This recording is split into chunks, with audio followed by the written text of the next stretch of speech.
Hello guys, welcome back to study. This is Dheeraj Kumar. अभी हम लोग करने वाले हैं फोर्स ग्रुप वाई अग्निवीर के लिए फुल मॉक टेस्ट। ठीक है, फुल मॉक टेस्ट इसको कहते हैं ना, पूरा कंप्लीट रागा एंड इंग्लिश दोनों, पहले रागा देन इंग्लिश। ओके, तो इसके अंदर जो करेंगे, ध्यान से सुनो, बहुत इंपॉर्टेंट चीज़ बताने जा रहा हूँ। पहले इस मॉक टेस्ट को लगाना यूट्यूब पे तो अलग चीज़ है, और फ्री में ऐप के ऊपर लगाना वो इससे भी अलग चीज़ है। खैर, इसमें तो आपको मौका उतना नहीं मिल पाएगा, क्योंकि इस बार तो मौका नहीं मिल पाएगा इस वाले फुल मॉक टेस्ट को आप फ्री में दे पाओ एप्लीकेशन पे। बट इस मॉक टेस्ट को मैं यूट्यूब पे डालने से पहले टू जेड स्टडी ऐप पे मैंने फ्री में डाला था, लाइव कर दिया था कि सारे बच्चे जाके ना पहले एक बार फुल मॉक टेस्ट को ऑनलाइन जैसे एग्जाम में होता है वैसे अपने फोन में लगा पाए, देन उसकी सॉल्यूशंस मैं यूट्यूब पे डालूंगा। ठीक है, तो वो कैसे करता हूँ मैं, आपको टेलीग्राम चैनल ज्वाइन करना है। वहां पर मैंने कंप्लीट डिटेल में एक छोटी सी वीडियो बना के टेलीग्राम चैनल पे डाली है, उसमें जाके आपको देखना है। ये मॉक टेस्ट तो खैर एंड हो गया होगा, 1 बजे तक थी दोपहर में। मैंने इसको डाल रखा था आपका 23 जनवरी के रात से लेके 24 जनवरी के सुबह दोपहर 1 बजे तक थी। इसके बाद खत्म, और खत्म होने के बाद ये पेड मॉक टेस्ट के अंदर चली जाती है। ओके ना, जो कि पेड मॉक टेस्ट होती है, जो कि हमारी 50 रुपीज़ में है। एग्जाम तक जितनी मॉक टेस्ट होगी मैं देते जाऊंगा। एयरफोर्स, कोस्ट गार्ड, नेवी, इन सब की इसके अंदर मिल जाती है जस्ट 50 रुपीज़ में 3 महीने तक। ठीक है, ए टू जेड स्टडी ऐप पे। बाकी आपको, अगर आप अलर्ट रहोगे, टू जेड स्टडी ऐप को डाउनलोड करके रखोगे, आपको नोटिफिकेशन आता है कि हाँ फ्री जो है टेस्ट सीरीज ऐड हो गया। रेगुलर या फिर एक दिन बीच करके मैं आपको मॉक टेस्ट देते रहूंगा इसके ऊपर। तो अभी डाउनलोड कर लो टू जेड स्टडी ऐप। और हाँ, एक चीज मैं कह रहा हूँ कि इसके अंदर जो भी मॉक टेस्ट है मैंने पहले आपको ऐप पे दे रखी थी, और उसमें परफॉर्म बहुत खराब किया बच्चों ने। भले कुछ भी कहेंगे इजी मॉक है लास्ट में जो भी है, बट एक्चुअल यही है कि किसी ने भी ना आउट ऑफ इसके अंदर 50 मार्क्स 40 नहीं स्कोर किया, 32 30 इसके करीब में रह गए हैं। बाकी जो है टॉपर्स का नाम मैं डाल दूंगा टेलीग्राम चैनल पे।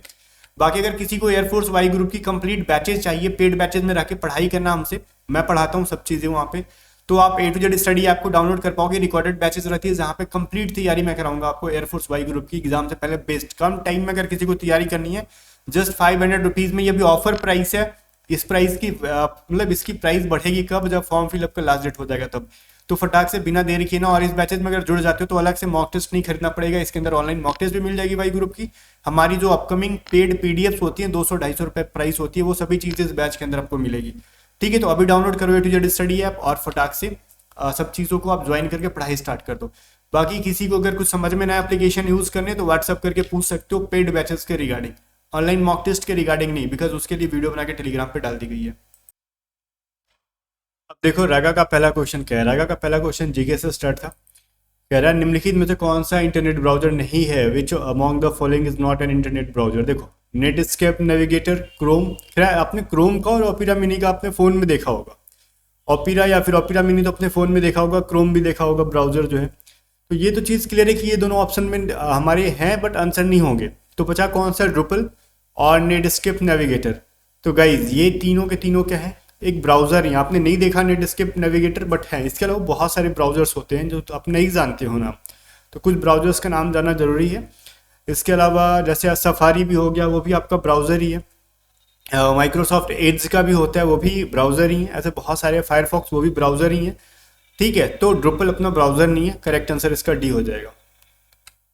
फिर करेगा भारत में किस राज्य में विश्व का सबसे ऊंचा जैन मूर्ति स्थित है। देखो वो स्टेट है क्या मैं बताऊंगा, बट वो जैन किसका मूर्ति है, जो जैन मूर्ति है वो किसका है। तो जैन धर्म के जो संस्थापक थे, ठीक है, फाउंडर ऑफ जैनलिज्म, वो कौन थे, ऋषभ देव। ठीक है, फर्स्ट तीर्थकर भी कहा जाता है उनको। 108 फीट की मूर्ति उनकी है, कहाँ पे, महाराष्ट्र में है। याद रहेगा आपको, महाराष्ट्र में है। फिर सेकंड क्वेश्चन, थर्ड क्वेश्चन कह रहा भारतीय प्रथम रेलवे लाइन का निर्माण किसके शासनकाल में हुआ था। भारतीय नहीं, प्रथम रेलवे लाइन का निर्माण जो है किसके शासनकाल में हुआ था। The first railway line was constructed during the rule of. तो आप सबने सुना होगा लॉर्ड डलहौजी के टाइम पे रेलवे का क्या किया गया था, रेलवे को स्टार्ट किया गया था, या फिर शुरुआत रेलवे की हुई थी डलहौजी के टाइम पर ही। फिर एक शतरंज में कितने बोर्ड होते हैं, एक बोर्ड में कितने वर्ग होते हैं, स्क्वायर कितने होते हैं। आपने कभी चेस देखा होगा, ठीक है, ऑब्वियस चीज़ है, कभी कभार लोग खेलते हैं फिर भी उनको याद नहीं रहता टोटल कितने स्क्वायर है। जो नए नए लोग होते हैं, बट पुराने हो जाते हैं उनको तो ऑब्वियस चीज़ें याद हो जाती है। देखो, आपने शतरंज खेला होगा, देखा होगा, वो पूरा बिल्कुल भी क्या होता है, स्क्वायर होता है, वर्गाकार होता है। तो ऑब्वियस चीज़ है, वो नंबर जो भी होगी वो किसी ना किसी एक संख्या का स्क्वायर होगा। तो 48 72 किसी का स्क्वायर नहीं है, तो ऑप्शन को एलिमिनेट कर लिया आपने इजिली।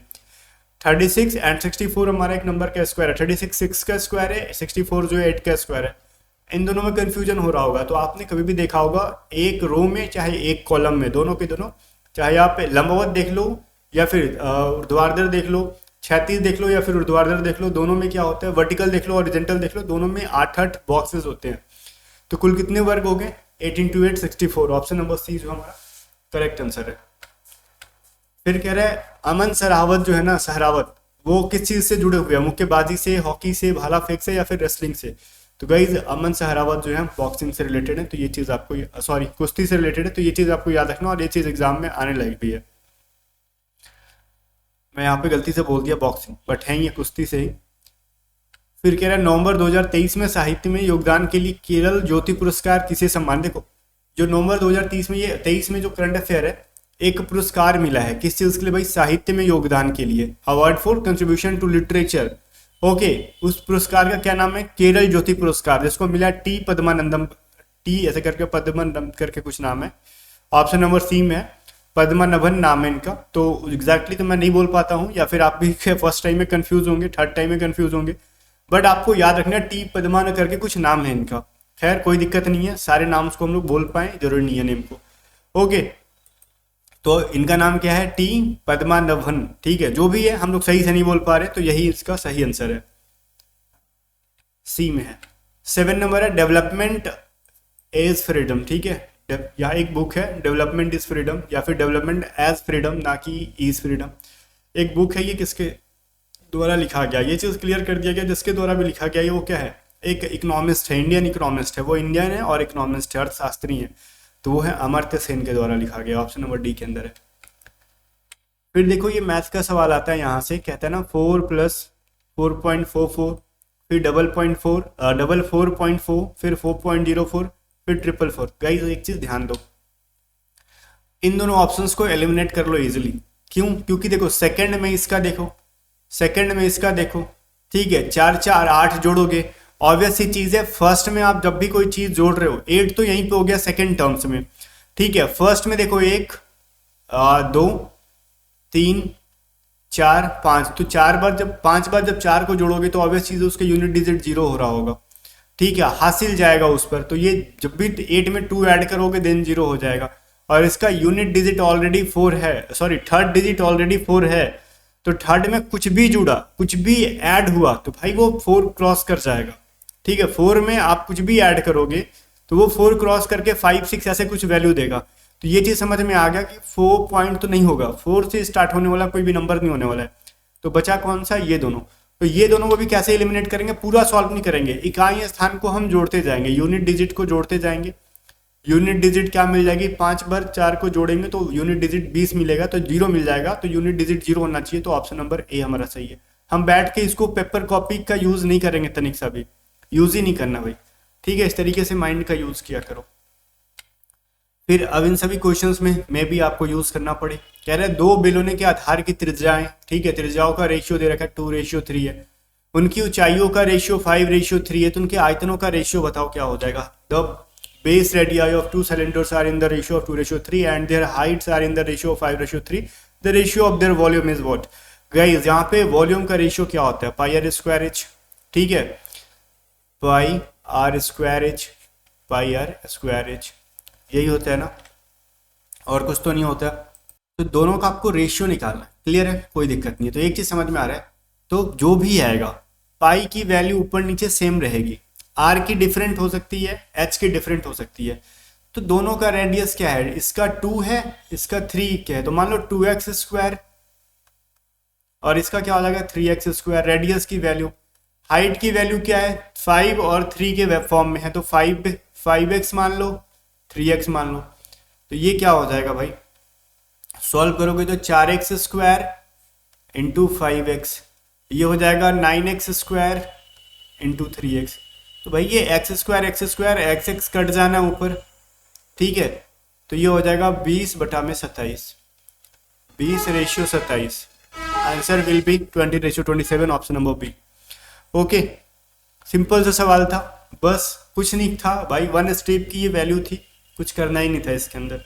हम डायरेक्टली इसको भी कर सकते थे, 2 दूनी 4, 4 इंटू 5 20, 3 तिहाई 9, 9 तिहाई 27, ठीक है, 20:27।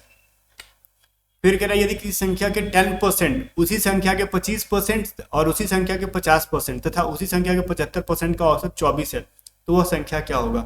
वेरी सिंपल क्वेश्चन है ये, कैसे करना मैं आपको सिखाता हूँ। जब भी ऐसा सवाल आए ना तो मतलब किसी संख्या का इतना परसेंट उतना परसेंट दो तरीके से बना सकते हो। देखो मेथड वन क्या होता है, मेथड वन हम जाएंगे एकदम बेसिक से बताएंगे आपको, ठीक है। एकदम बेसिक है, मान लो कोई नंबर क्या है, let number is equal to X, तो एक्स का 10%, ठीक है, प्लस एक्स का 25%, प्लस एक्स का 50%, प्लस एक्स का 75%, ठीक है, इज इक्वल टू 24 व्हेन, जब इसको हम 4 से डिवाइड करेंगे देन, ठीक है, अदरवाइज नहीं। क्यों भाई, इसका एवरेज कह रहा है। इन सबको ऐड करने वाले हो आप तो कितना हो जाएगा आपका, ये 25 75 100, ये 150 और ये 10 160, 160 एक्स बटा में 400 हो जाएगा ना ये, इंटू 24। तो 0 0 कट जाना है यहाँ से, 4 के टेबल से 4 के बारे में 16 हो जाएगा, और ये 4 इंटू 10 10 हो जाएगा, और ये 4 के टेबल से 6 बार में कटेगा, then X is equal to 6 into 10 is equal to 60। तो भाई इतना कुछ नहीं मानना, 60 हमारा ऑप्शन नंबर बी सही है, बट इतना नहीं मानना। सीधे सीधे समझ में आ गया ना कि ये परसेंट कह रहा है ना, तो इस वाले वैल्यू को भी परसेंट में ले जाओ, 100 से मल्टीप्लाई कर दो सीधे, दो मतलब 2400 हो जाएगा। और ये जितना जितना 10%, 25%, 50%, 75% कह रहा है, इनको जोड़ दो, ठीक है। ट्रिक नहीं है, कुछ भी ट्रिक नहीं होता, शॉर्टकट है उसी का। हम लोग क्या करेंगे, जो भी परसेंट में दे रखा है उन सबको जोड़ देंगे। जब भी खाली कहना किसी नंबर का इतना इतना इतना परसेंट का एवरेज इतना है, क्या करना है, जोड़ देना है, और इनको 4 से डिवाइड देंगे, देन अगेन क्या हो जाएगा हमारा 200 2400। तो हमारा अगेन मिल जाएगा 60 बराबर 160 बराबर 2400 इंटू 4। तो कुछ नहीं किया हमने, कुल मिला के वही काम किया हमने, ठीक है, काम वही कर रखा हमने और कुछ किया ही नहीं। हमारा 60 आंसर आ गया। खाली इसको हमने स्टेप कम कर दिया कि हमने एक्स नहीं माना, 100 डिवाइडेड बाई नहीं माना, अलग अलग लिखना कम पड़ा, ठीक है। बाकी कुछ भी ट्रिक नहीं है, ये इसका शॉर्टकट है, एक दो स्टेप छोड़ दिया हमने, डेट इज शॉर्टकट। ट्रिक कुछ नहीं होता, ट्रिक क्या होता है, वही मेथड का वो शॉर्टकट ले जाएंगे तो ट्रिक बोल देते हैं। आगे देखो, मोहित और नीतीश नाम है इसका, मोहित और नीतीश एक दूसरे की ओर पूर्वाह्न 4 बजे, ठीक है, 4 बजे सुबह में एक दूसरे से क्रमशः 5 kilometre per hour and 3 kilometre per hour की स्पीड से चल रहे। मतलब मोहित इधर से जा रहा है, नितिन इधर से आ रहा है, दोनों एक दूसरे से भरत मिलाप करेंगे। प्रारंभ में वे एक दूसरे से 28 किलोमीटर की दूरी पर थे, बहुत सही है। वे दोनों किस समय एक दूसरे से मिलेंगे, देखो भाई, मोहित प्यारे इधर हैं और कौन है, नीतीश प्यारे इधर है, दोनों के बीच का डिस्टेंस है 28 किलोमीटर। 4 बजे सुबह में निकलेंगे, एकदम ठंडा ठंडा मजा लेते लेते, ठीक है। अब इनके स्पीड रहेगा कितना, 5 किलोमीटर पर आवर, ये ज़्यादा बेचैन है मिलने के लिए, और इनकी स्पीड है 3 किलोमीटर पर आवर। इनको देखो, मोहित भाई को कर्ज लेना होगा नीतीश से, नीतीश भाई को कर्ज देना होगा, इसलिए बेचारा राम राम से आ रहा है, चल कमीना सुबह सुबह पैसा मांगने आ रहा है, और ये जा रहा है एकदम स्पीड में, चल चल उससे पैसा लेके रहेंगे, ठीक है, ऐसे करके। तो ये स्पीड में जा रहा है, ये इधर आ रहा है, बीच का डिस्टेंस 28 किलोमीटर। भाई एक चीज सुनो, डिस्टेंस इज इक्वल टू क्या होता है, speed into time, okay. Distance हमारा क्या है 28, और स्पीड क्या करें हम जनाब, इधर भी स्पीड और उधर भी स्पीड है। जब भी एक दूसरे की तरफ दोनों आ रहे होते हैं तो रिलेटिव स्पीड क्या होता है, ऐड हो जाता है। रिलेटिव स्पीड का नाम सुने हो प्राणी, नहीं सुने हो तो देखो, रिलेटिव स्पीड का मतलब होता है जब भी कोई दो इंसान एक दूसरे की तरफ आ रहे हैं, देन रिलेटिव स्पीड क्या होगा, ऐड कर देंगे, और एक दूसरे से ऑपोजिट डायरेक्शन में जा रहे हैं, मतलब एक इधर जा रहा है और एक उधर जा रहा है, ठीक है। हम जुदा हो गए, रास्ते खो गए, वो वाला सीन आया तो दोनों को माइनस कर देंगे, बिकॉज दोनों के बीच का ब्रेक ऑफ हो रहा है। तो यहाँ पे तो खैर हम जुदा नहीं हो रहे, हम मिल रहे हैं अभी, तो दोनों मिल रहे हैं, तो 5+3 कर दो स्पीड को। और टाइम क्या कह रहा है भाई, किस समय मिलेंगे नहीं पता, तो मान लो टी टाइम लगने वाला है, तो टी बराबर कितना होगा 28/8। तो कुछ सीन बन रहा है क्या यहाँ पे, तो बन जाएगा 4 7 28, 4 दूनी 8, मतलब 3.5 घंटा लगने वाला है। बहुत सही है, 3.5 आवर्स उनको लगने वाले हैं। तो भाई 4 बजे सुबह चले थे, 3.5 घंटा उनको लग जाएगा, तो कितने बजे मिलेंगे, 4 3 7 7:30 बजे। कितना प्यार से मिल रहे हैं यहाँ पे। अब जितना ही प्यार से मिले, 7:30 AM 7:30 इसी को कहते हैं ना, उतना ही दूसरा वाला जिसको कर्ज देना वो रोएगा, नीतीश, ठीक है। चलो अगले सवाल की तरफ चलते हैं। 12 नंबर सवाल देखो, कह रहा है 28 सेंटीमीटर भुजा वाले एक वर्ग के अंदर खींचे जा सकने वाले सबसे बड़े वृत्त का एरिया बताओ। बहुत सही है भाई, देखो पहली बात तो ये एक स्क्वायर है, ठीक है, और इसकी भुजा, भाई स्क्वायर है तो 28 सेंटीमीटर 28 सेंटीमीटर सबके सब वही हो जाएंगे, क्यों, ऐसा क्यों हुआ, इतना बड़ा चीज कैसे हो गया? ऐसा इसलिए हुआ क्योंकि किसी भी स्क्वायर के सारे भुजा बराबर होते हैं, all sides are equal. Then इसके अंदर सबसे बड़े क्या कह रहे हैं, सबसे बड़े वृत्त का, तो सबसे बड़ा वृत्त क्या होगा, मतलब सबसे बड़ा वृत्त कहने का मतलब ये इस सारे के सारे साइड्स को टच कर रहा होगा बट बाहर नहीं निकलेगा भाई, टच करेगा। और हमारी फोटो इतनी खराब बनती है ना, ठीक है, हम बना देंगे, हम बना के रहेंगे आज। नहीं बना उतना अच्छा। मान लो ये सर्कल है, कुल कहने का मतलब ऊपर भी टच करेगा, इधर भी टच करेगा, इधर भी और इधर भी। तो ऊपर से नीचे तक जो बीच में एक लाइन खींच दोगे that will be diameter. Diameter क्या हो जाएगा, जो इसकी एक साइड होती है 28, क्या हो गया डायमीटर इसका। तो रेडियस क्या होता है, d/2, डायमीटर का आधा होता है, व्यास का आधा होता है, तो 28/2 हो जाएगा 14। तो वृत्त का क्षेत्रफल क्या होता है, πr²। तो भाई इसकी रेडियस मिल गई मेरे को 14, तो 22 × 14 × 14 कर देने का, ठीक है। चलो तो क्या हो जाएगा, 2 दूनी 4, 4 छके 16, यूनिट डिजिट 6 होना चाहिए, तो 6 यूनिट डिजिट कहाँ पे, 616 में, ऑप्शन नंबर डी के अंदर है। मैंने देखो पूरा सॉल्व भी नहीं किया, मैंने क्या किया, इसका यूनिट डिजिट, इसका यूनिट डिजिट, इसका यूनिट डिजिट सॉल्व मल्टीप्लाई किया, 2 दूनी 4, 4 × 4 16, तो 16 का यूनिट डिजिट 6 होता है और 6 हमारा यहाँ पे है। इस तरीके से इसकी वैल्यू भी ऑब्वियस से चीज है, 616 आने ही वाली है, ठीक है ना। हर बार गधा वाला काम नहीं करते। गधा लोग को देखिए हो, देखो जब भी आपने देखा होगा ना रेत या फिर ईंट ढो रहे होते हैं गधे लोग, तो कितने बड़े, आखिर उनको गधा क्यों कहा जाता है, सुन लो कहानी है। तो देखो जब भी ना जब धोबी उसके ऊपर कुछ भारी रखेगा, ओके, तो वो क्या करेगा, धीरे धीरे चलेगा, धीरे धीरे चलेगा, और जैसे उसका बोझ उतार दोगे वो पगला दौड़ने लगेगा, तुबड़ुक तुबड़ुक दौड़ने लगेगा। काहे भाई, उसको इतना समझ में नहीं आता, जब भारी लिए तब थोड़ा जल्दी जल्दी जाए रख दें, और जब पीठ पे कुछ नहीं है तो आराम आराम से चलो, काम चोरी करते करते। नहीं, गधा इसीलिए कहते हैं उसके पास दिमाग नहीं है, जब भी खाली मिलता है दौड़ के पहुंच जाता है डेस्टिनेशन पे जहाँ से सामान लेके आना है। वफादारी कर लो या फिर इसको गधा कर लो, अब यही जाने क्या कहते हैं इसको, ठीक है। फिर देखो वही है कि मैंने बोला ना इसमें गधा वाला काम नहीं करना कि पूरा बैठ के तीनों के तीनों मल्टीप्लाई करेंगे। जब हमारे पास ऑप्शंस हैं इस तरीके से एलिमिनेट करने के लिए, एलिमिनेशन का ऑप्शन है हमारे पास, करो। फिर कह रहा है दूसरे ठेकेदार द्वारा किया गया कार्य का 1/3 भाग पूर्ण करने से पहले एक ठेकेदार 5/9 भाग पूरा कर देता है, तो कार्य का कितना भाग बचा रहेगा। तो भाई मान लो दूसरा 1/3 करता है, तब तक क्या करता है ये भाई दूसरा का 5/9 पूरा कर देता है। तो बताओ कुल मिला के इसने भी जब किया ना 1/3 भाग, इसने भी 5/9 किया, तो काम का कितना भाग बचा। इसमें से बहुत सारे लोग गलत आंसर कर रहे हैं, ठीक है। तो मतलब समझ ही में नहीं आ रहा क्या लॉजिक लगा रहे थे। तो सीधे एक काम था, एक काम का एक इंसान 1/5 कर लेता है, तो फिर मतलब उसके पीछे से 1/3 भी हो जाता है काम। तो इनको सॉल्व कर लो ना, क्या हो जाएगा, इनका एलसीएम ले लो 15, और अच्छा मैंने गलत लिख दिया ना, 5/9, 5/9 था, मैंने 1/5 लिख दिया, 5/9, 5/9 कर लो, तो इनका एलसीएम हो जाएगा 27, ठीक है, 27, 15, 9, तो ये क्या हो जाएगा भाई, ये हो जाएगा आपका 14 हो जाएगा ना, 24, 24 - 27, तो 3/27 हो गया, और ये 1/9 काम बाकी रह गया। अभी एक काम में से हमने जितना काम हो गया था उन सबको माइनस करा लिया, जो वैल्यू बचा मतलब इतना काम अपना रह गया 1/9। 14 नंबर क्वेश्चन देखो, एक तौलिए को प्रक्षालित किया गया, प्रक्षालन के उपरांत यह पाया गया कि उसकी कुल लंबाई 20% कम हो गई और उसकी चौड़ाई 10% कम हो गई, तो तौलिए के कुल क्षेत्रफल में कितना प्रतिशत की कमी हुई। प्रक्षालन क्या होता है, गया भाड़ में तिल लेने, कोई मतलब नहीं है। पहली बात R1% की कमी हुई है भाई, R2% की भी कमी हुई है जनाब यहाँ पे।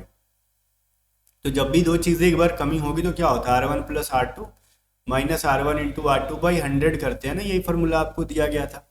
तो 20 + 10 - 20 × 10/100 कर दो, तो ये 30 हो जाएगा, ये 0 0 कट के ये क्या हो जाएगा -2, तो 28% हो जाएगा। तो कुल कमी कितनी होगी, ऑब्वियस चीज है डिक्रीज होगा उसकी वैल्यू में, बिकॉज बार बार हम डिक्रीज कर रहे हैं। इंक्रीज होने की पॉसिबिलिटी दो कंडीशन में होती है, या तो दोनों टाइम आप दोनों चीजों को इंक्रीज कर रहे होंगे तब इंक्रीज होगी, या फिर एक बार इंक्रीज करो एक बार डिक्रीज करो, तब पॉसिबिलिटी है कि इंक्रीज भी हो सकती है डिक्रीज भी हो सकती है। बट दोनों टाइम आप जब कोई चीजों की कमी कर रहे हो तो बढ़ने की कहाँ से संभावना है, बिल्कुल भी नहीं है। तो ऑप्शन नंबर डी हमारा सही आंसर है, 28% की कमी होगी। आगे देखो, दीवार से सटी एक सीढ़ी का उन्नयन कोण 60 डिग्री और सीढ़ी का निचला सिरा दीवार से 4.6 मीटर की दूरी पर है। सीढ़ी की लंबाई बताओ। भाई देखो, यह एक दीवार है, सीढ़ी ऐसे रखोगे ना दीवार पे ऐसे तिरछा, ठीक है, तब ना ऐसे ऐसे चढ़ोगे इस पे। ठीक है, तो ये जमीन से इसके डिस्टेंस जो है ना, ये जो इसकी फुट है यहाँ से 4.6 मीटर है दीवार से, और इसकी क्या बन रही है, एंगल ऑफ एलिवेशन कितना डिग्री है भाई, 60 डिग्री है। तो कह रहा है इस सीडी की वैल्यू बताओ, इस सीडी का लेंथ, तो सीडी तो इधर है, तो इसमें क्या है, हाइपोटीनियस है एंड बेस का रिलेशन है। तो बताओ हाइपोटीनियस और बेस का रिलेशन कहाँ होता है, तो आधार होना चाहिए और कर्ण होना चाहिए। तो होता है कॉस थीटा बराबर, कॉस थीटा बराबर क्या होता है, आधार बटा में कर्ण, मतलब आपका होता है बेस बटा हाइपोटेन्यूस। ठीक है, तो cos 60 डिग्री की वैल्यू क्या हो जाएगी भाई, b की वैल्यू है 4.6, l का पता नहीं, रहने दो भाई, और cos 60 की वैल्यू हो जाती है 1/2। ठीक है, तो 1/2 इंटू क्या हो जाएगा 4.6 बटा में l, और l की वैल्यू हो जाएगी जना 4.6 इंटू 2। ईजी है, मैं खाली स्टेप बढ़ा रहा हूँ ताकि आपको समझ में आए। तो 9.2 मीटर हो जाएगा, ये बहुत इजी है, खाली मैंने स्टेप बढ़ा बढ़ा के लिखा कि ताकि सबको समझ में आए। यहाँ पे 60 नंबर क्वेश्चन देखो, कह रहा है e को t बना देंगे, t को i बना देंगे, i को x बना देंगे, तो x को क्या बना देंगे। ठीक है, तो कुछ किसी को कुछ नहीं बनाना है यहाँ पे, सिंपल सोचो। e था ना यहाँ पे, क्या था, e था, j था, o था, t y d i n s और x सी एच है। तो अगला क्या होगा भाई, देखो यहाँ पे एक चीज खुलेआम दिख रहा है आपको, दिन दहाड़े की गई एक काम। ई के बाद ऑल्टरनेट बेसिस पे देखोगे तो आई आएगा, एफ जी एच आई, 5 में 4 जोड़ दिया 9 आ गया। टी में देखो तो यू वी डब्ल्यू एक्स, इसमें भी अगर 4 ऐड कर दोगे टी में 20 में तो 24 होता है, 24 नंबर पे एक्स होता है। तो ऑल्टरनेट करके तो एक्स के बाद जो आएगा वो आई के बाद जो है अगला वाला आएगा। ठीक है, तो आई में अगर 4 जोड़ोगे तो 13 होता है, मतलब 9 में 4 जोड़ेंगे 13, 13 मतलब एम से स्टार्ट होगा, और एम से स्टार्ट होने वाला बी और सी के अंदर ही है। ठीक है, तो अब दोनों का सेकंड वैल्यू भी डिफरेंट है, तो जे के बाद है ना, तो जे के बाद क्या है, के एल एम एन, 4 ऐड कर रखा, तो एन के बाद ओ पी क्यू आर, तो इसमें 4 ऐड करोगे तो आर ही आएगा। तो एम आर डब्ल्यू कहाँ पे, ऑप्शन नंबर बी के अंदर है। ठीक है, चलो कह रहा है फ्रेंड को हम लिख देते हैं यहाँ पे F R I E N D. ठीक है, इसको लिखते हैं H U M J T के लिख देते हैं हम। तो कह रहा है कैंडल को क्या लिख देंगे हम, बताओ। ठीक है, कैंडल को क्या लिख देंगे इसी भाषा में। तो एफ के बाद क्या होता है, जी एच, 2 ऐड कर रखा है इसके अंदर, तो हमने सी में क्या करना है, 2 ऐड करना है, तो क्या मिलेगा डी ई। तो भाई option number A and B का कहानी खत्म। बट देखो सी एंड डी में क्या है, लास्ट अल्फाबेट अलग है दोनों का, तो मैं एल और ई में देख लेता हूँ। डी में क्या किया भाई, I J K, sorry E F G H I J K, 7 add कर रखा डी में, या फिर डायरेक्टली भी कर सकते थे, 4 में 7 ऐड करोगे तो 11 मिल जाएगा। तो ई में अगर हम 7 ऐड करेंगे तो क्या मिलेगा, तो 7 5 12 होता है, जो कि एल होता है। ठीक है, तो एल होगा ऑप्शन नंबर सी में। इसके नंबर्स अगर याद रखोगे, ई 5 नंबर पे आता है तो 7 ऐड कर दिया, 12 नंबर पे आता है एल, तो एबीसीडी नहीं पढ़ना पड़ेगा, नंबर याद कर लो सबके। तो ई एल से ऑप्शन नंबर सी में है। फिर कह रहा है, बोल रहा हूँ इन दोनों में किन दोनों को अगर चेंज करेंगे तो वैल्यू हमारा 381 आ जाएगा। तो आप वीडियो को रोक के चेंज करो, इतना टाइम तो मैं नहीं लगाऊंगा कि एक एक ऑप्शन को मैं चेक करूँ, आप खुद से ट्राई करो कौन सा आंसर होता है। मैं डायरेक्टली सॉल्यूशन पे आता हूँ। ठीक है, अगर ऑप्शन नंबर डी को लेते हैं तो क्या वैल्यू आता है, तो डी में कह रहा है प्लस और मल्टीप्लाई को मतलब चेंज कर दो, तो मैं कहता हूँ 256 divided by 25 multiply 7 plus 318 minus 112 को करेंगे तो क्या वैल्यू आएगा, तो 25 को 25 से कटा दो, 25 इंटू 7 कितना होता है, 7 5 35, 7 दूनी 14, 3 17 175। ठीक है, प्लस 318 माइनस 112। ठीक है, तो ये 8 5 13, 7 1 8 1 9 और ये 4, तो 493 में 112 घटा दोगे तो 381 आ जाएगा। ऑप्शन नंबर डी हमारा सही है बिल्कुल भी। ओके, आ जाओ 19 नंबर क्वेश्चन देखो, कह रहा है 49 है, 62 है, 111 है, 111 173 है, 2484 है। तो अगला सीरीज क्या होगा, वीडियो को रोक के ना जरा जान लगाओ क्या होता है, देखते हैं कितने लोग सही करते हैं। वैसे मैंने मॉक टेस्ट में तो देख ही लिया है। ठीक है, अगर फिर भी मान लो आपसे छूटा था, आप चाह रहे हो कि फिर से एक बार हम इसको ट्राई करें, तो एक बार ट्राई कर सकते हो वीडियो को रोक के। बट मॉक टेस्ट मैंने देख लिया, आपने कोई खास जान लगाई नहीं है, बहुत खराब मार्क्स आ रहे हैं आपके मॉक टेस्ट के अंदर, ठीक है। बाद में यहाँ पर कुछ भी कहो बाद में कि नहीं नहीं ईजी था वो था, बट एक्चुअली मैंने मॉक टेस्ट में देख लिया, मार्क्स बहुत गंदे आ रहे हैं आप लोग के। ओके, बहुत कम बच्चे हैं जिनके रागा में 25 प्लस हुए होंगे, बहुत कम हुए होंगे, 17-18 पे अटके हुए हैं। तो देखो गाइज यहाँ पे क्या ना 49 प्लस 62 करोगे, वैल्यू विल बी 111। फिर 111 में क्या करना है आपको, 62 अगर ऐड कर दोगे तो ये वैल्यू क्या मिल जाएगा 173। फिर 111 में मेरे को 173 ऐड कर दोगे तो 284। एक जस्ट अपने से ना 62 में या फिर 49 में उसके बाद वाला ऐड करोगे तो अगला वैल्यू मिलेगा। फिर 62 में अगर 111 को ऐड करेंगे अगला वैल्यू, फिर 111 को 173 से ऐड करोगे अगला वैल्यू। 173 को अब क्या करना है मेरे को 284 में ऐड कर दोगे, 284 में ऐड करोगे तो 4 3 7 7 6 7 7 14 और 1 15, ठीक है। और ये हो जाएगा आपका 457 ऑप्शन नंबर बी के अंदर दे रखा। क्लियर है। देखो 20 नंबर सवाल कह रहा है क्या आपसे, 20 नंबर सवाल कह रहा है यह कि देखो J प्लस आर का मतलब है ना कि J आर का पिता है, तो जहां भी प्लस का साइन दिखे इस इक्वेशन के अंदर S प्लस एम, तो समझना S फादर होगा M का। इस तरीके से सवाल को बनाना है। तो मेरे को पूरा कुल मिला के ध्यान इधर देना है, इस इक्वेशन के ऊपर ध्यान देना है। हिंदी में भी और इंग्लिश में भी है, दोनों जगह सेम है। तो मेरा सबसे पहले फोकस आ रहा है कि हाँ चलो कहा है कि S प्लस एम, तो प्लस का मतलब क्या है कि J is the father of R, मतलब S will be father of M। अब मेरे को ठीक है S और M की वैल्यू मिल गई। अब मेरे को M मल्टीप्लाई T की वैल्यू देखनी, तो मल्टीप्लाई का मतलब क्या है, व्हाट इज द वैल्यू। तो J मल्टीप्लाई R का वैल्यू है J R का भाई है। भाई कौन है, पहला वाला। तो यहाँ पे M मल्टीप्लाई T में भाई कौन होगा, M is the brother of T। अब T का जेंडर क्या है मेरे को नहीं पता, तो T डिवाइडेड बाई F का मतलब क्या है जनाब, तो J डिवाइडेड बाई R का मतलब है J R का पुत्र है। ओके, अब देखो पहला वाला इंसान पुत्र है, J पुत्र है, तो T पुत्र होगा किसका, F का।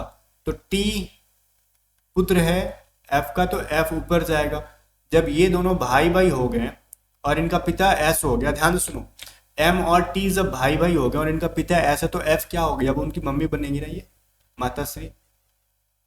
ओके, अब मेरे को देखो F माइनस के की वैल्यू निकालनी होगी। F माइनस के का मतलब क्या है, के का मतलब क्या है माइनस का, के का नहीं माइनस का। J माइनस आर का मतलब है J आर की माता है। अब J ही माता पहली वाली, तो मतलब F ही माता के की भी है, तो के की माता है, तो के आ जाएगा इधर। अब बताओ एस कैसे रिलेटेड है के से, तो के से कैसे, देखो के की माँ F और माँ का पति पिता, ऑप्शन नंबर डी। बताओ, बहुत सारे लोग ने गलत आंसर किया था इसका। 21 देखो कह रहा है क्या DNU है। ओके, फिर वाट है यहाँ पे, तो इसका आंसर बताओ। मैं नीचे लिखता हूँ इसको, DNU है, वाट है, NXE है, SCJ है, XHO है, ठीक है। तो बताओ क्या हो जाएगा। अब देखो मेरे को ये डी से नहीं समझ में आ रहा, रहने दो इनको, आगे देख लेते हैं। एन में कुछ कर रखा गया है क्या, एन में क्या किया देखो, तो एन में कितना, एन के बाद क्या होता है OPQRS, 5 ऐड कर दिया गया। एस होता है 19 नंबर पे और ये होता है 24 नंबर पे, तो 19 में फिर 5 ऐड करोगे तो x मिलेगा। मतलब डी में मेरे को 5 ऐड करना है, तो डी होता है 4 नंबर पे, इसमें 5 ऐड करोगे तो मिलेगा 9, ठीक है। तो 9 नंबर पे होता है आई, तो आई से स्टार्ट हो रहा है ऑप्शन नंबर डी, ठीक है, ISZ, तो ISZ मिल गया, ठीक है ना। तो ऑप्शन नंबर डी हमारा सही है। 22 में देखो कह रहा है मैं पूर्व दिशा के सम्मुख हूँ, पूर्व में सम्मुख हूँ मतलब मैं ईस्ट की तरफ देख रहा हूँ, ईस्ट ये होता है। मैं दक्षिणावर्त दिशा में 100 डिग्री और फिर वामावर्त दिशा में 145 डिग्री घूमता हूँ। अब मैं किस दिशा में सम्मुख हूँ। जब भी ऐसा सवाल है तो बार बार नाचेंगे नहीं, सर पे हाथ रख के डिस्को डांस नहीं, सीधे सीधे सुनो। क्लॉकवाइज कितना का है, एंटी क्लॉकवाइज कितना का है। क्लॉकवाइज कह रहा है भाई 100 डिग्री, एंटी क्लॉकवाइज कह रहा है 145 डिग्री, दोनों को माइनस करा लो। 145 में से बड़े वैल्यू में से छोटे को करा लो, घटा लो, तो 45 डिग्री मिलेगा। अब 45 किधर घूमे, क्लॉकवाइज की एंटी क्लॉकवाइज, तो बड़ा क्या है एंटी क्लॉकवाइज, तो यहाँ से ईस्ट में आप 45 डिग्री एंटी क्लॉकवाइज घूमोगे तो आंसर क्या होगा, इधर जाओगे इधर, ठीक है। तो आपको इधर घूमना होगा, तो ये हो जाता है नॉर्थ ईस्ट। तो north east option number B के अंदर है, सिंपल सा लॉजिक था। 23 में कह रहा है यदि प्रत्येक संख्या में प्रथम और अंतिम संख्या की या फिर प्रथम और जो भी ऑप्शन में इनमें फर्स्ट एंड लास्ट लेटर को डिजिट को क्या करना है, लेटर को नहीं डिजिट को इंटरचेंज कर देना है। तो बताओ निम्नलिखित में से न्यून संख्या क्या हो जाएगी, सबसे मिनिमम वैल्यू क्या हो जाएगी। तो ऑब्वियस चीज है कि देखो फर्स्ट एंड थर्ड को बदलना है ना, अगर मैं इसको बदलता हूं तो 2 6 8 हो जाएगा, फर्स्ट एंड थर्ड को बदला मैंने तो ये 8 1 9 हो जाएगा, ये 6 2 8 हो जाएगा, ये 8 2 9 हो जाएगा। तो ऑब्वियस चीज है 2 6 8 छोटी है, ठीक है। अब जब यही अपने को करना है तो सबसे जो यूनिट डिजिट को अगर फर्स्ट में इधर ले जाना है थर्ड डिजिट के पास, तो जब से जो यूनिट डिजिट में सबसे छोटी वैल्यू होगी वही सबसे छोटी बन जाती। तो वैसे भी बिना लिखे ये सब कर सकते थे हम लोग, नहीं उतना समझ में आता तो इस तरीके से लिख के कर लो, दोनों ऑप्शन है आपके पास। 24 नंबर देख रहे हैं, प्रत्येक शब्द में प्रत्येक अक्षर का केवल एक बार उपयोग करके, ठीक है, एनल शब्द का ये है ना, एनल का यूज करके ना कितने सारे वर्ड बना सकते हैं, मीनिंगफुल वर्ड बना सकते हैं। एनल का बताओ। देखो पहली बात क्या बना सकते हो आप, लेन LANE, ठीक है। सेकंड ELAN एलान, ठीक है।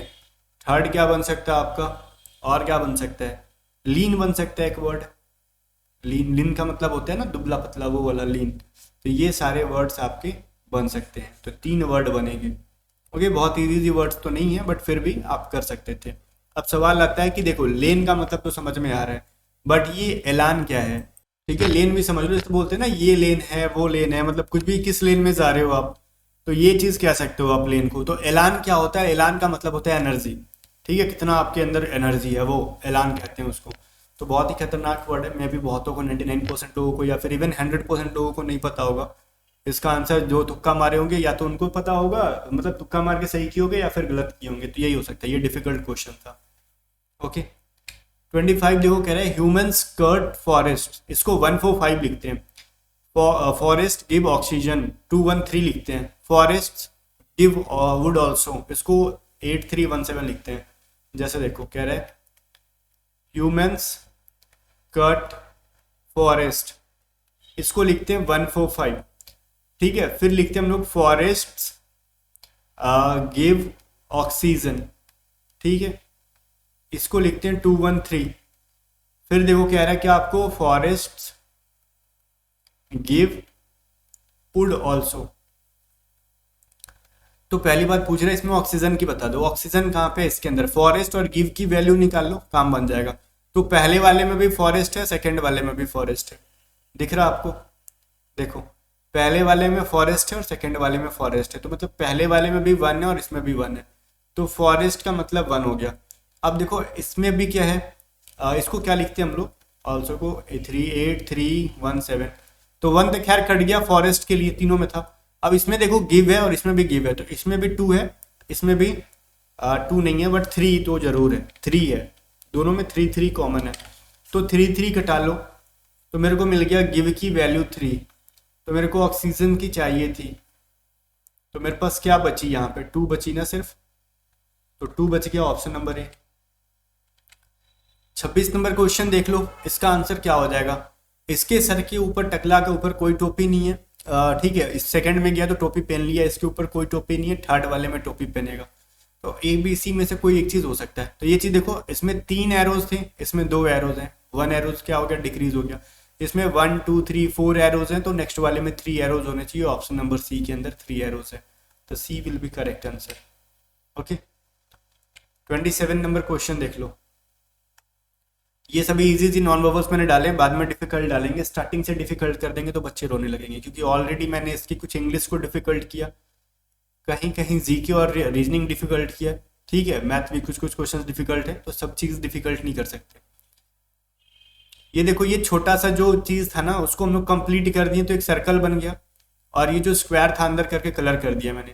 तो ये इस छोटे से वैल्यू को अगर हम चारों तरफ से बढ़ाएंगे तो ये एक स्क्वायर बनेगा, और बीच में इस तरीके से कट भी कर रहा होगा, और अंदर में एक डार्क सर्कल आएगा, ठीक है।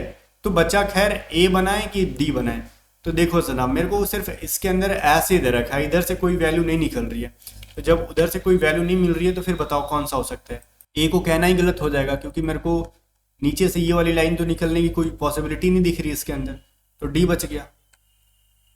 28 में देख लो, इसको क्या किया गया ना, देखो इस वाले फोटो को कंप्लीट मिररिंग कर दिया गया है।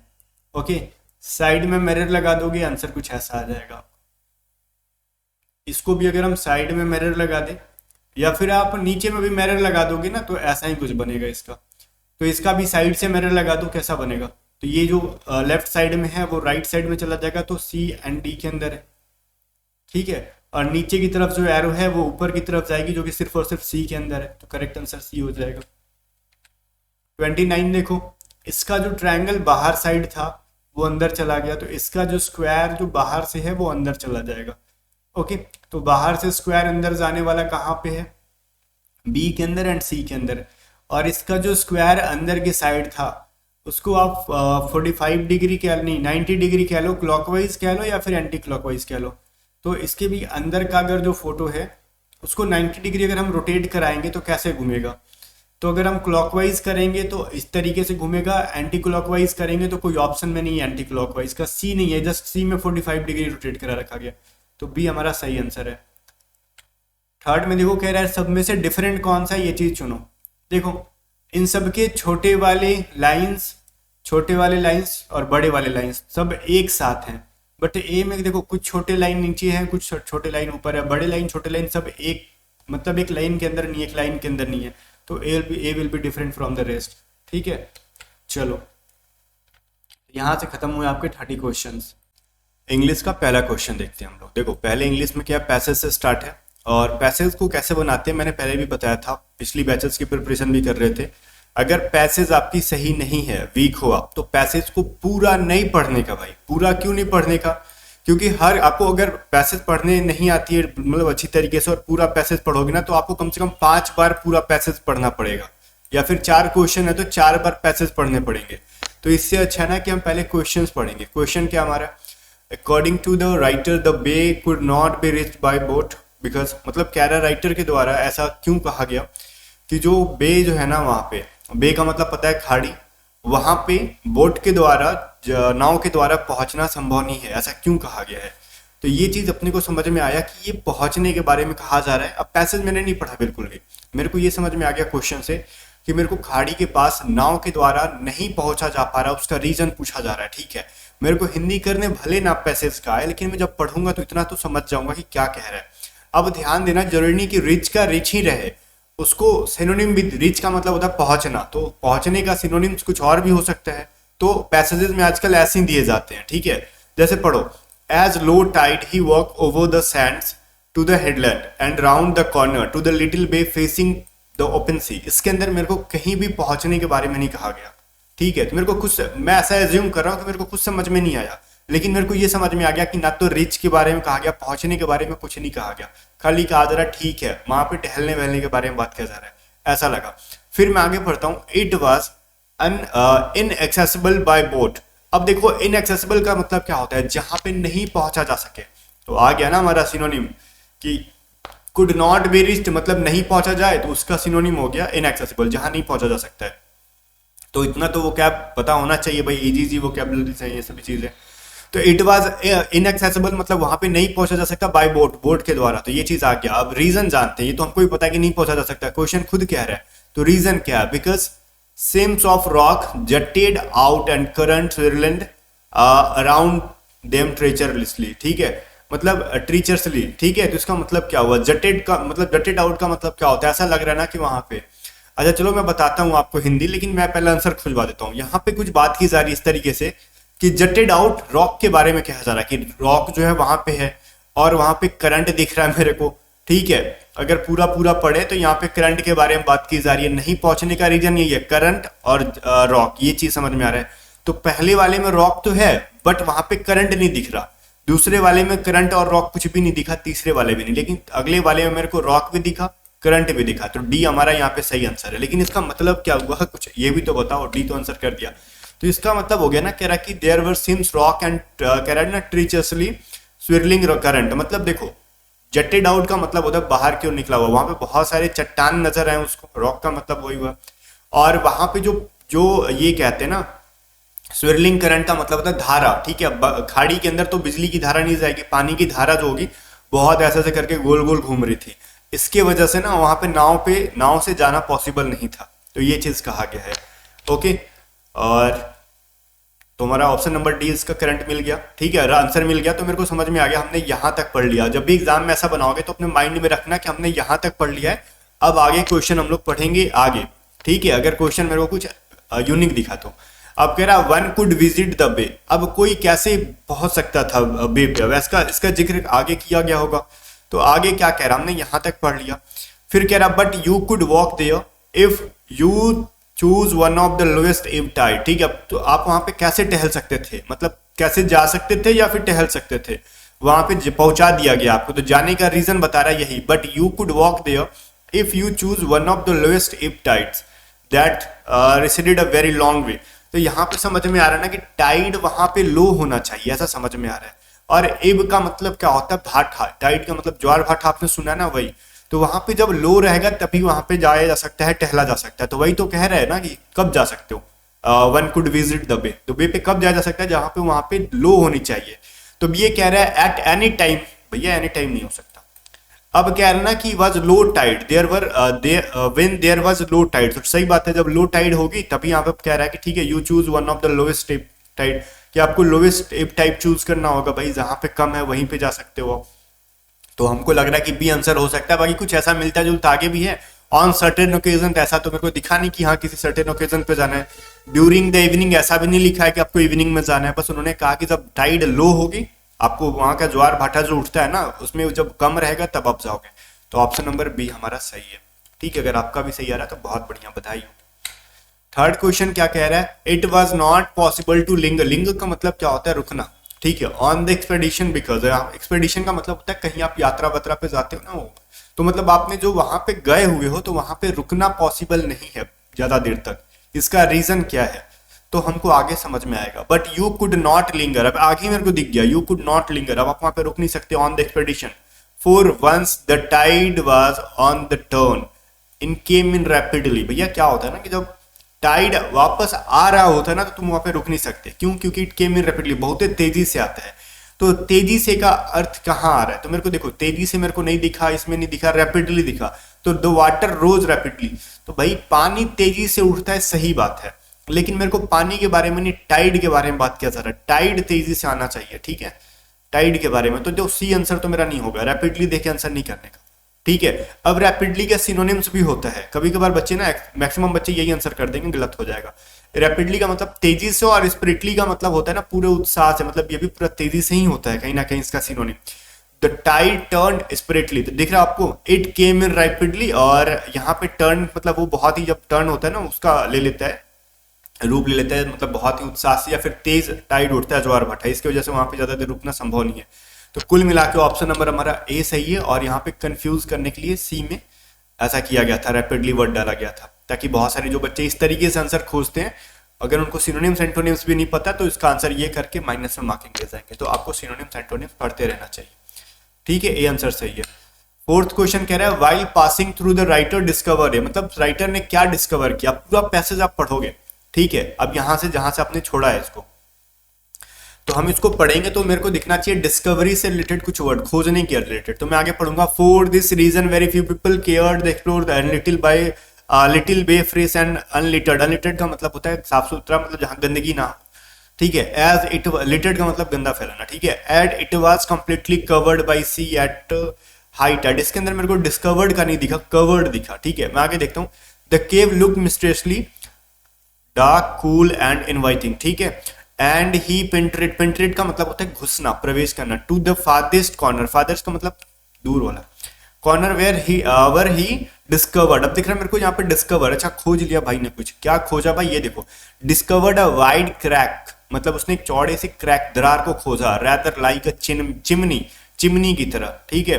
He peered up and thought he could see a patch of daylight, उसने क्या दिखा उसको भाई, मतलब डे लाइट मतलब जो सुबह की किरणें जो है ना उधर आती हुई दिखी, तो उसमें क्रैक दिखा उसको और लाइट दिखा। अब लार्ज ओपनिंग तो ठीक है, हो सकता था कि लार्ज ओपनिंग या कुछ खुला हुआ हो, ये भी हमारा आंसर हो सकता है, क्योंकि मैंने सिनोनिम की तरह बात किया ना, तो क्रैक भी एक प्रकार का ओपन टाइप का दिख रहा है। चलो हम इसको रखते हैं, आगे भी पढ़ेंगे। चिमनी सेप्ट रॉक, तो चिमनी जैसा रॉक नहीं दिखा भाई, एक क्रैक दिखा चिमनी टाइप का, तो ये नहीं होगा। कूल एंड सिक्लूड कॉर्नर, ठीक है, सिक्लूडेड कॉर्नर, तो ये तो नहीं दिखा, कॉर्नर नहीं दिखा। उसने डिस्कवर क्या किया, बिग क्रैक, वाइड क्रैक कहो चाहे बिग क्रैक कहो, तो क्रैक कहो, वाइड का सिनोनिम हो गया बिग, ठीक है, चौड़ा बड़ा, थ्रू विच लाइट केम इन, तो देखो लार्ज ओपनिंग दिखा, उसको खुला हुआ भाग दिखा, ये हो सकता था, बट उससे ज्यादा सुटेबल यहाँ पे मिल रहा है big crack through which light came in, एक बड़े से क्रैक दिखा जहां से लाइट आ रही थी, तो सही हमारा आंसर ये जा रहा है ना, ऑप्शन नंबर डी, तो डी हमारा सही आंसर है यहाँ पे, ठीक है। पैसेज इस तरीके से करो, इट विल बी बेटर। अब आगे कह रहा है ऑपोजिट का आपको सिनोनिम बताना है, बड़ा खतरनाक क्वेश्चन मैंने डाला था, बहुत सारे लोग ना कंफ्यूज हो गए थे, सिमिलर आंसर कर दिए थे, उनको यही भूल गए कि ऑपोजिट का सिनोनिम बताना है कि एंटोनिम बताना है, तो सिनोनिम बताना है आपको ऑपोजिट का। तो देखो भाई, ऑपोजिट का मतलब तो जो आपका विरोध करे, उल्टा हो, तो उसको कहते हैं एंटागोनिस्टिक, ठीक है, जो आपको अपोज करता हो, तो करेक्ट आंसर सी हो जाएगा। 6 नंबर है भाई, कह रहा person who is recovering from an illness, तो जो एक ऐसा इंसान जो अपने बीमारी से रिकवर हो रहा है, तो उसको कहते हैं कॉन्वेलेसेंट, ठीक है। कॉन्वेलेसेंट का मतलब होता है स्वास्थ्य प्राप्ति, कहते हैं ना, जैसे स्वास्थ्य का पुनः प्राप्ति होना, जैसे कोई इंसान बीमार है और रिकवर हो रहा है, तो उसको कहते हैं कॉन्वेलेसेंट, ओके। ये वन वर्ड सब्स्टिट्यूशंस है।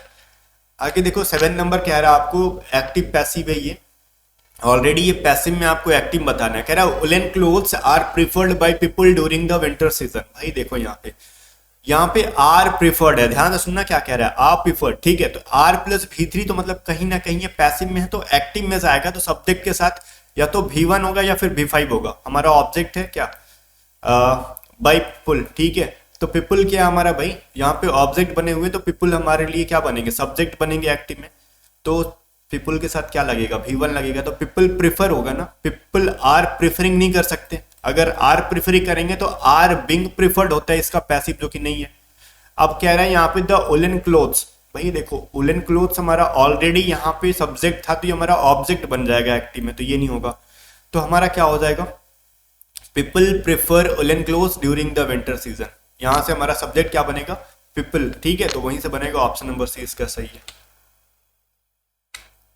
अब कह रहा है ना your house is dash from the school then mine, या एक चीज मैंने देखा, इसके अंदर बहुत लोगों का मार्क्स उतना अच्छा नहीं आया है, किसी का जिसका 18 पॉइंट कुछ आया है ना, वो मतलब वो पहले से पूरा कंप्लीट मॉक टेस्ट लगाया, मैंने जो डाल रखा था पहले फ्री वाले में, उसके बाद उसने क्या किया, फिर इंग्लिश का मॉक टेस्ट लगाया, तो उसको सारा आंसर याद हो गया, तो पकड़ के मार दिया।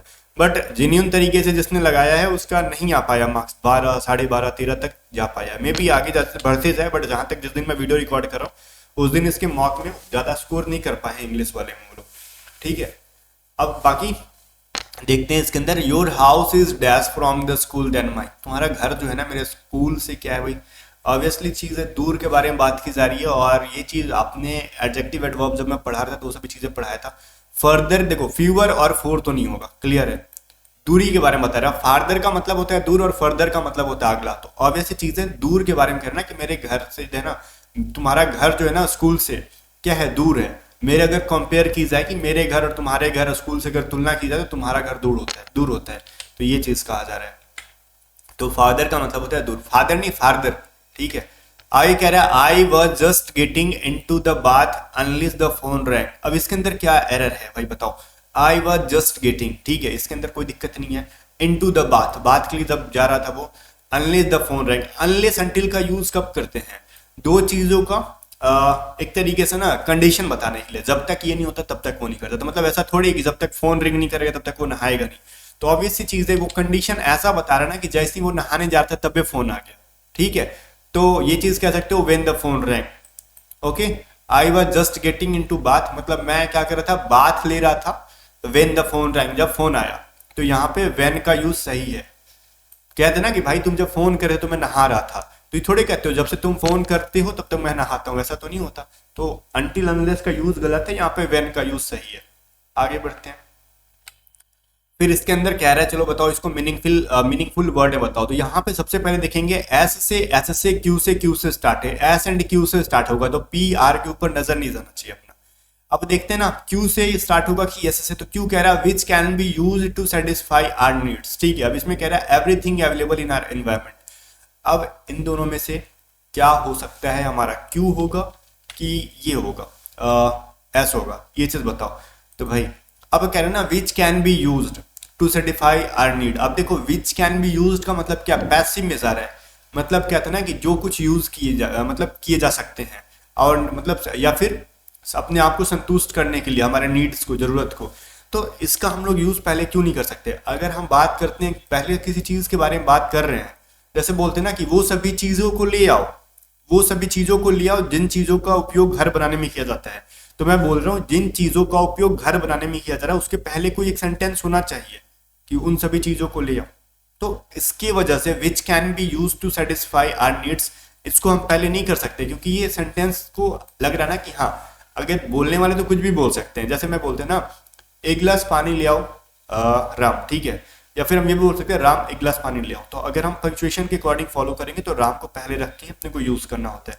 तो इसलिए क्या होगा, which can be use to satisfy our need पहले नहीं होगा, तो क्यू से हम लोग इसको स्टार्ट नहीं कर सकते किसी भी कीमत पे।